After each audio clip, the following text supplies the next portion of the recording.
மதுரையிலேருந்து ஒரு டீச்சர் என்னை பார்க்க வந்திருந்தாருங்க. ஒரு 2 வருஷத்துக்கு முன்னால் பழக்கூடெல்லாம் கொண்டு வந்து கொடுத்துட்டு போனார்.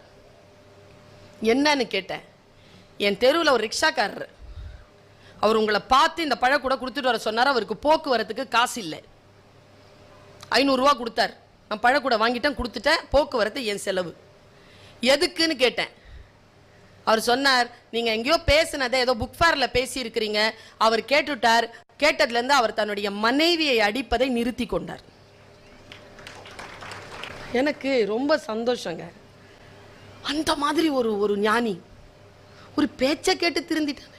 என்ன பேச்சு அது அப்படின்னு பார்த்தா அவங்க பேச்சு சொன்னாங்க. அது வேற ஒன்றும் பேச்சு இல்லை, அது பெரிய விஷயம் இல்லை. அதை நான் ஒரு இடத்துல சொன்னேன். நான் ஒரு செய்தியை சொன்னேன். ஒருத்தன் ராத்திரியில் படம் பார்த்துட்டு 4 மணிக்கு வீட்டுக்கு போகிறான். 1:30 மணிக்கு போயிருக்கணும். குடிச்சிட்டான். தடுமாறி 3:30 4 மணிக்கு போகிறான். போலீஸ் பிடிச்சிருச்சு. இவ்வளோ நேரத்துக்கு எங்கேருந்து வர? சினிமா பார்த்துட்டு வரேன். டிக்கெட் காட்டு. டிக்கெட் இல்லை. சைக்கிளோடு அப்படியே கொண்டு போய் உட்கார வச்சு மொத்துன்னு மொத்துறாங்க. நீ திருடன் தானேன்னு கேட்டு அடிக்கிறாங்க. இல்லைன்னு காலைல 8 9 மணி வரலாம் அடிச்சு அப்புறமா பாவம் போ அப்படின்ட்டு விட்டாங்க. உடஞ்ச சைக்கிளை உருட்டிக்கிட்டு வீட்டுக்கு போகிறான் இவன்.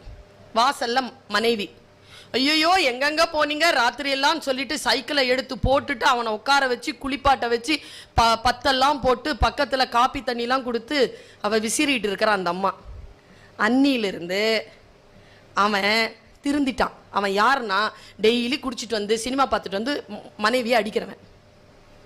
அவன் ஏன் திருந்தனான்னா, காரணமே இல்லாம அடி வாங்கினா எவ்வளவு வலிக்கும்னு அவனுக்கு தெரிஞ்சு போச்சு. இப்படி ஒரு சிறுகதை. நான் இதை படிச்சேனா, அதை நான் சொன்னேனா, போலீஸ் ஸ்டேஷனுக்கு போவாமலேயே அடி வாங்காமலேயே ஒருத்தர் பொண்டாட்டி அடிக்கிறத நிறுத்திட்டார்.